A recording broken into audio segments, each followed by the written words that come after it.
تو مشکل کام بھی ہو لیکن اللہ آسان کر دے تو وہ مشکل نہیں رہتا۔ اس گرمی کی شدت میں جو لوگ لوہے کی بھٹی پہ کام کرتے ہیں تو آپ اگر تصور کریں تو آپ کہیں کیسے کرتے ہیں، لیکن جب ایک ٹارگٹ ہے ان کا، ایک مقصد ہے اپنے بچوں کے لیے روزی کمانا، تو وہ مشکل بھی ان کے لیے آسان ہو جاتی ہے۔ تو ایک دنیاوی معاملہ ان کے لیے آسان ہوتا ہے جس کا صلہ 2000 روپیہ شام کو ملنا ہوتا ہے، تو وہ بھاگ بھاگ کے کام کر رہے ہوتے ہیں، تو وہاں جا کر کے لگتا ہے کہ یہ سارا دن یہاں کیسے کاٹتے ہیں، لیکن کاٹتے ہیں۔ تو وہ مشکل ان کے لیے نہیں رہتا چونکہ ان کا ایک ہدف ہوتا ہے۔ تو یار یہ ایک مقصد ہے ان کا دنیاوی، اور اس کے لیے ان کے لیے مشکل آسان ہو جاتی ہے۔ مجھے یہ بتائیے، سویر سے لے کر کے دوپہر تک سکرین کے آگے بیٹھے رہنا کہ میں نے میچ دیکھنا ہے، تو 3 گھنٹے لوگ وہاں گزار دیتے ہیں۔ تو اگر مجھے شوق نہیں ہے تو میں کہتا ہوں یہ اکتا نہیں جاتے، لیکن ان سے پوچھیں تو وہ کہیں گے آپ بے ذوق ہیں، آپ کو اس ذوق اور اس لذت سے آشنائی نہیں۔ میچ میں کیا سرور ہوتا ہے، اور جب شاٹ لگتی ہے تو پھر کیا کیفیات قلب ہوتی ہیں، اور جب مطلوبہ ٹیم ہے وہ جیت کی طرف جا رہی ہوتی ہے تو پھر کیا سرور باطن ہوتا ہے۔ آپ اس لذت سے آشنائی نہیں ہے، اس سرور سے آشنائی نہیں ہے، تو آپ کو اوکھا لگتا ہے 3 گھنٹے بیٹھنا، لیکن ہم تو دھوپ میں کھڑے ہو کر کے گراؤنڈ میں بھی دیکھنا پڑے تو ہمارے لیے مشکل نہیں ہے۔ تو جس چیز کا شوق ہو جائے تو وہ چیز مشکل نہیں رہتی، وہ آسان ہو جاتی ہے۔ تو یار اگر میچ دیکھنے کا شوق ہو تو لائن میں لگ کے ٹکٹ لے لینا بھی آسان ہے، پھر کھڑے ہو کر کے ایک ٹانگ پہ سارا میچ دیکھنا بھی آسان ہے، اور اگر سجدوں کا شوق ہو جائے، اگر دین پر عمل کا شوق ہو جائے تو پھر یہ کیا مشکل ہوگا۔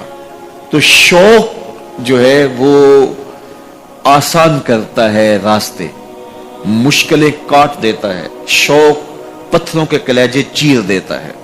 یہ شوق کی کرشمہ سازیاں ہیں، یہ شوق کی کرامات ہیں کہ وہ پتھر سے نہر کھود کے لے آتا ہے، تو شوق ہی جستجو کو کامیاب کرتا ہے اور وہی منزل تک پہنچانے کے راستے فراہم کرتا ہے۔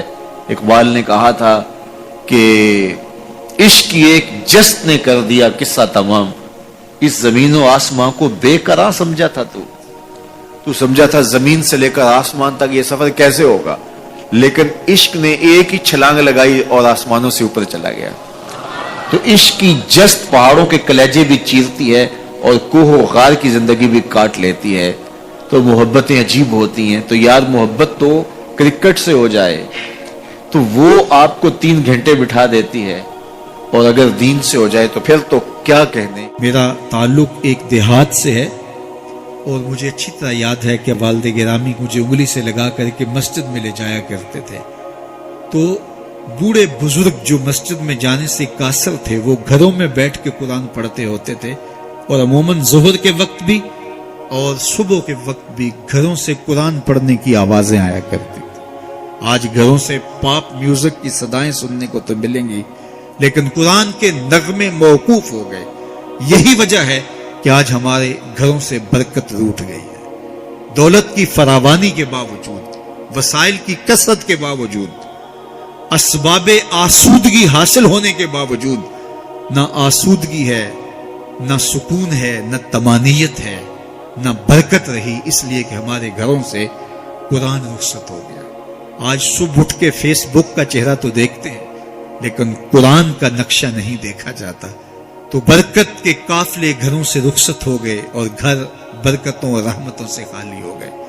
آج بھی اگر ہم نے گھروں میں برکتوں کو واپس بلانا ہے، رحمتوں کو اپنے گھروں میں واپس لانا ہے، تو قرآن مجید کی تلاوت کو اپنے معمولات میں شامل کر لیجئے گا۔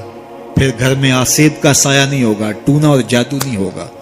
پھر کسی بابے اور ملنگ کے پاس جا کر کے آپ کو اپنے مسائل نہیں بتانے پڑیں گے۔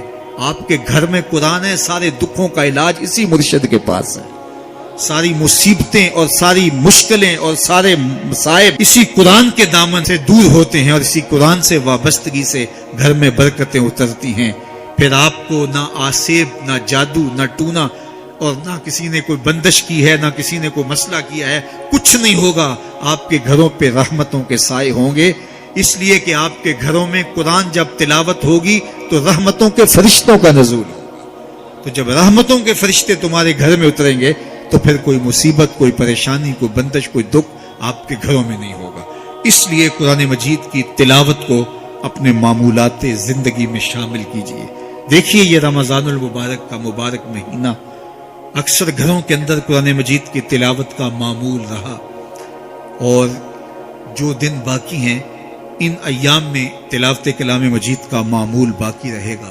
تو اس کی برکتیں آپ اپنی آنکھوں سے دیکھ رہے ہیں. اور اگر یہ پورا سال ہمارے گھروں میں معمول باقی رہے، ہماری صبح کا آغاز ہی قرآن مجید کی تلاوت سے ہو، بیٹیاں بھی قرآن کھول کے صبح بیٹھ جائیں اور بیٹے بھی قرآن کھول کے بیٹھ جائیں، بوڑھے بھی قرآن کھول کے بیٹھ جائیں، جوان بھی قرآن کھول کے بیٹھ جائیں، تو مجھے بتائیے کہ کتنی رحمات اور کتنی برکات کا گھروں میں نزول ہو.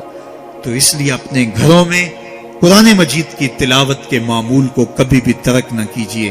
چاہے روز کے 2 صفحے پڑھیے، قرآن مجید کی تلاوت کے معمول کو باقی رکھیے. اور اگر اللہ آپ کو نصیب کرے تو اس کو مفہوم اور ترجمے کے ساتھ پڑھنے کی کوشش کیجیے، تاکہ قرآن کا جو ہمارے نام پیغام ہے وہ بھی ہم سمجھ پائیں کہ قرآن ہمیں کیا بتا رہا ہے اور ہمیں کیا میسج دے رہا ہے، تاکہ ہماری زندگیاں اس پاکیزہ کتاب کی روشنی اور کتاب کے اجالوں میں بسر ہو. اور یہ کتاب اللہ کا تیسرا حق ہے کہ اس کو مفہوم و مطلب کے ساتھ سمجھنے کی کوشش کریں. یہ ہمارے رب کا ہمارے نام پیغام ہے.